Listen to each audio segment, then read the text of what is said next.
All right, in this chapter, we're going to just talk about some recommendations when you're trying to wrap up your year end in your dealership. This could be financials, things you're doing with your business management team, reporting taxes, things like that. It could also be things that are best practices within the dealership, making sure physical inventory is done, cleaned up invoices, things like that. So, the goal of this video is going to be to walk you through some of the main highlights you're going to want to look at in terms of reports, how to find some supporting reports to get details you need, and again, just quickly some of the tasks you might want to look at throughout your dealership. So the first one we're going to take a look at is accounting reporting. In terms of reporting a lot of your financial information, you're going to find here a number of reports that are really important for this. The first one we have is the DX1 Business Composite Report. My data is mock data, and in this case, I'm just running it for a month. Yours would be real data. It would show for a full year.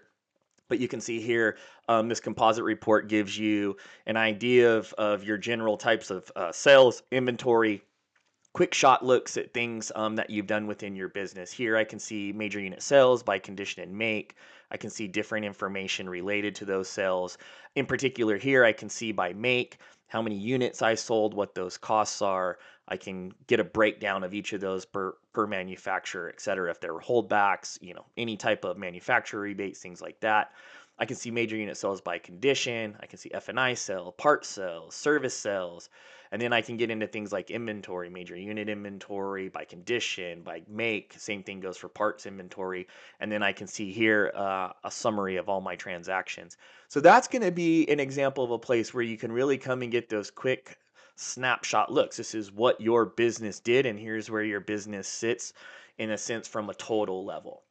Now, you're gonna maybe you look at this report as dealers often do, and it says you've had X amount of inventory in DX1, but in your accounting system it shows a different number, and that's where you're gonna need things like supporting reports. So an example of that would be if, let's just say, for example, we're looking at major unit inventory by brand. Maybe it says I have 3 CF Moto units in inventory here, but for some reason on our accounting side or any however we're doing that in your dealership, it just doesn't seem right. But I can't really see the details here of what the CF Moto units are. For an example, to do that, I'd have to use a supporting report. To do that, I would come over to major units reports. I would use, let's say, major unit 101. I'd like to see the cost. I can click that report. I could come up here, sort to CF Moto, and see if I can find those units by detail. Oh, okay.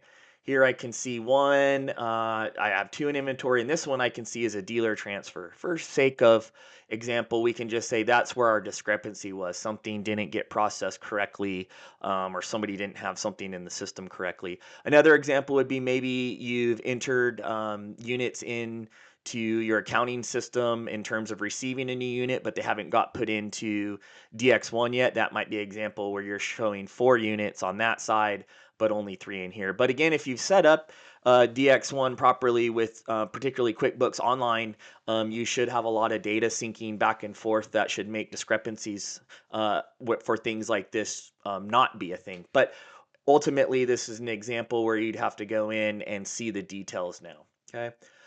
We also have over on the accounting side, let's get back over to accounting reports. Over here, we also have a revenue summary.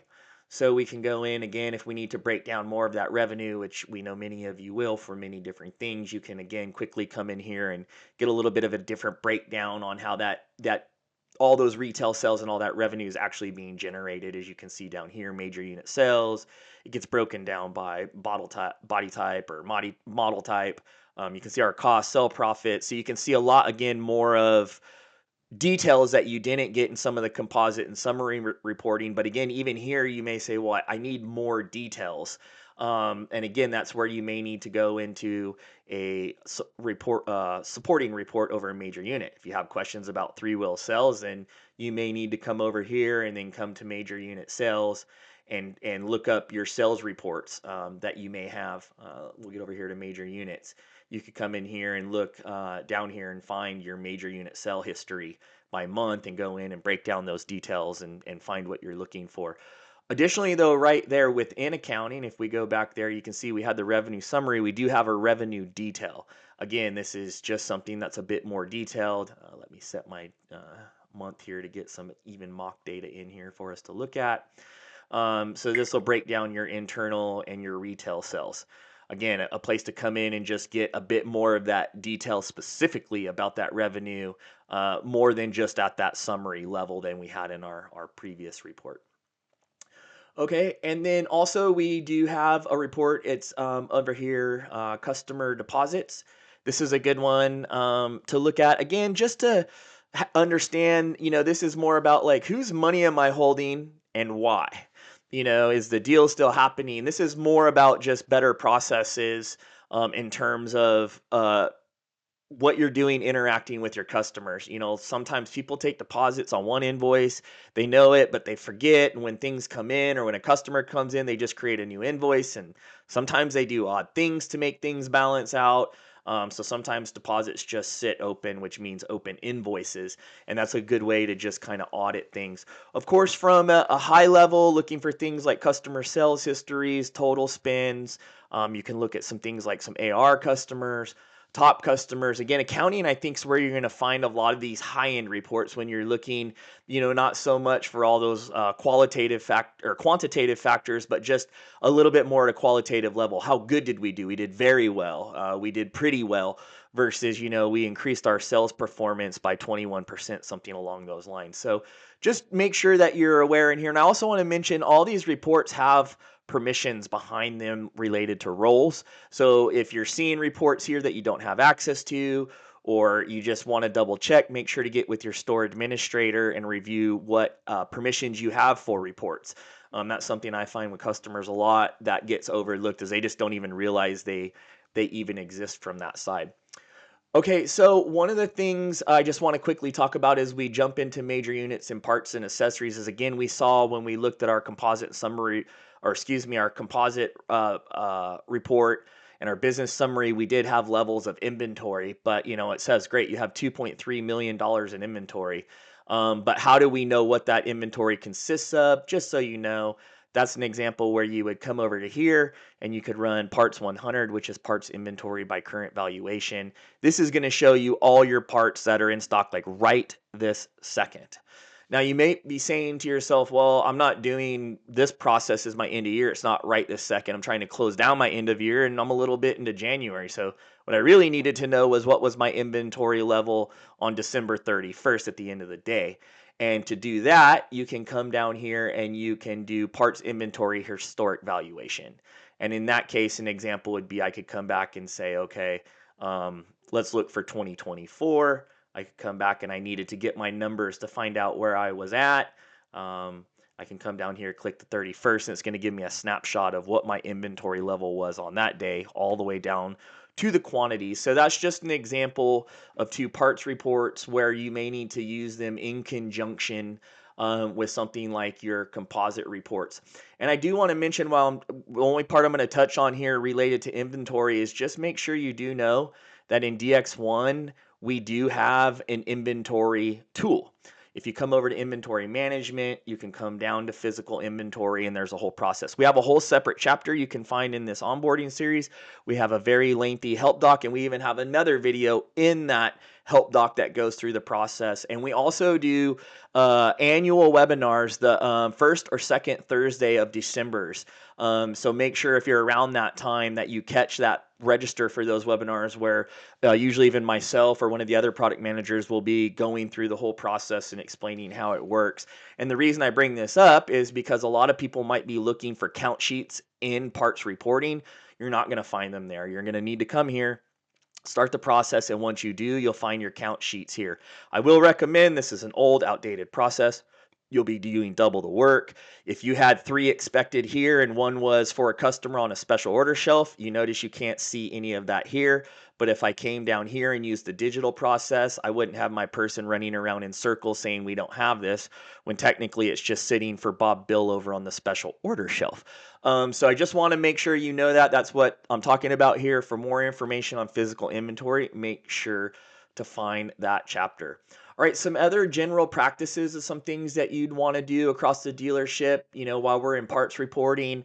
Negative inventory on hand. This is a good one to clean up. We put it as a recommendation to do before you start your inventory, but maybe you're not doing it. Just to explain, these are parts that were sold in your dealership that were not physically or not in the inventory DX1 inventory system. Zero on hand, zero available, yet someone was able to find it in your dealership and sell it. This is a great list to find out why. If you go run this report right now and it's really, really big, you have inventory problems, physical inventory problems. In fact, I'm going to guess if you're really concerned about your numbers, you should be even more concerned now. Okay. Physical inventory is super important, and here's where you're going to come to do that. And this report is a great way to expose how great or poorly your dealership's doing in that area. And to do this, you would print off this report, you would find the list of parts, you would go find them, and you would verify the quantities of them and hit zero. If you don't want to verify the quantities, negative on hand is not a thing. There's really no negative things in your dealership, so you could always clear this list by zeroing them out. But that doesn't necessarily mean that when somebody goes and finds that part again, they won't just immediately create another negative cell. So make sure you find that part one. That's definitely a big one. From there, when it comes to things like just breaking down other stuff, down here we have my outstanding special orders, my open stocking orders from a year-end perspective. As a former GM and particularly parts manager, so many times invoices aren't getting completed by people, in particularly special order items. They got placed, they got received, the customer came in and got them, but many times somebody forgets to actually just complete the special order pickup, and that means nothing goes to reporting. That's another issue where you might show things in inventory that you're looking for that they're not, so it relates to your end of year physical inventory process. If the product's left the building and somebody didn't pick it up, it's still going to be telling you in your reporting it's on hand. It's not available, but it's telling somebody to find it. So you can see how that can cost your people time and money looking for things that aren't there, and you're not even get the benefits of the accurate reporting. So making sure to go through your special orders, your open stocking orders, your back order parts. A lot of times, these are things that just get done throughout the year. People make stocking orders, they get canceled, they forget to cancel them in the system. Things show on order. Again, these are just bad habits that tend to just happen because dealerships are busy. So these are areas you might want to go and make sure that you're cleaned up and say, why do we have all these parts on back order? Is it really the case? And again, you can see we have summaries and details. Same thing for layaway parts, special order status. So just make sure in parts you're doing your best to clean up your on-hold invoice lists and things like that, because you just want to have the best data you can. On the major unit side, you're going to see similar things. If you want to go count your inventory at any point in time, we've kind of already talked about that. You can break down, your major unit sales in a detailed report by month, by years, by make. Again, a lot of that stuff we saw in the composite reports, but you need to see the details, particularly more from the year-end process is us taking that data and using it to be better at retail sales, not just for reporting financials. So again, just like in parts, you want to do things like clean up your on-hold and active invoice unit list, which we have here with major unit active quotes and deals. So just, I don't think I need to go through all these in this section. The principles are the same in service, the principles are same in parts, and the principles are the same in the major units. You're going to have some form of inventory and parts and major units. You're definitely going to have reports related to sales. And in all those areas, you're going to have some form of work in progress, whether that be service, parts being ordered for major units, service being done for major units, customers, things like that. So just make sure you take a look at each one of these areas to make sure you see the different types of reports that can allow you to do better business. So we hope, that this not so short video, about 15 minutes, can really put you on the right path when you're trying to understand what are the areas in DX1 that we might need to look at when it comes to reporting, and how do those reports interact with our financial reporting process, and then just general good end of year practices within a dealership. Hope this helps.